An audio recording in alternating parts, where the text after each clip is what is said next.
สบายดีพ่อแม่พี่น้องชาวลาวทุกคนอยู่ว่าอยู่นอกหรืออยู่ในเนาะมื้อนี้เขาพเจ้าจิมาพาไปเบิ่งลูกบักไกรสอนพรหมวิหารบักไซสมพรพรหมวิหารเนาะรัฐมนตรีกระทรวงการต่างประเทศของสปปลาวหรือว่าของพรรครัฐคอมมิวนิสต์ลาวแดงที่มันเว้ามันเพ้อฝันว่าจะให้รายได้ต่อหัวของประชาชนนี่นะให้ 3,000 ให้ได้ 3,000 GDP นะ GDP ของกันนะได้ต่อหัวนะในปีเริ่มตั้งแต่ปี2026ปี2030มันว่าในนี้บักไซสมพรอันนั้นพรหมวิหารบักกระทรวงกันนะกระทรวงกันนะการต่างประเทศของกันนะคอมมิวนิสต์ลาวแดงเนาะมันเว้าเบิ่งกันที่เลยพี่น้องมันเว้าบ่อายปากเจ้าของพวกนี้คือกันกับบักทองรุ่นมันเว้าน่ะมันเว้านึงมันลอกเลียนแบบกันน่ะเนาะคนในพรรคเดียวเด้เบิ่งนี่มันเว้านะ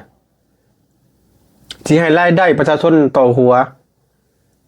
ต่อปีนะ $3,000 ต่อปีเจ้าคิดเบิ่งตินะมันเว้าตั้งแต่ปี2026ฮอดปี2030นี่นะ GDP ใช่มันขึ้นมันว่าใช่มันได้เท่านั้นทุกเจ้าเบิ่งว่าเจ้ามันทุกเจ้าว่าจังได๋สิบ่นอนฝันกลางเว้นบ่หรือว่ามันนอนกลางเว้นหลายบ่หรือมันจังฝันเอาหรือบ่เบิ่งบ่รายได้ประชาชนลาวเป็นแนวใดทุกมื้อนี่มันมีระบบอยู่วะในประเทศลาวมันมีระบบอยู่บ่มันบ่มีระบบกดสอบได้อยู่บ่รายได้ต่อหัวเท่าใดเนาะบ่มีเป็นระบบผู้ใดมือยาวเซาได้เซาเอาผู้ใดมือสั่นแล้วก็แล้วเฮ็ดหาเห็นหน้ากินไปเลยก็แล้วผู้ใดบ่มีหน้าก็ไปหาขอแล้วก็แล้วรัฐบาลบ่ได้เบิ่งแยงบ่ได้ช่วยเหลือบ่ได้มีระบบอันน่ะเงินฐานเงินเดือนที่มั่นคงเนาะบ่มีมันเว้ามั่วไปซื่อๆบักกันนะไสสมพรพรหมวิหารนี่นะกูว่ามึงไปโตนำของตายซะบักกันนะไสสมพรนี่มึงไปเตือนดันย่างไปอยู่ในน่ะครัวมิตรภาพลาว2อันน่ะสวรรค์เขตนั่นน่ะ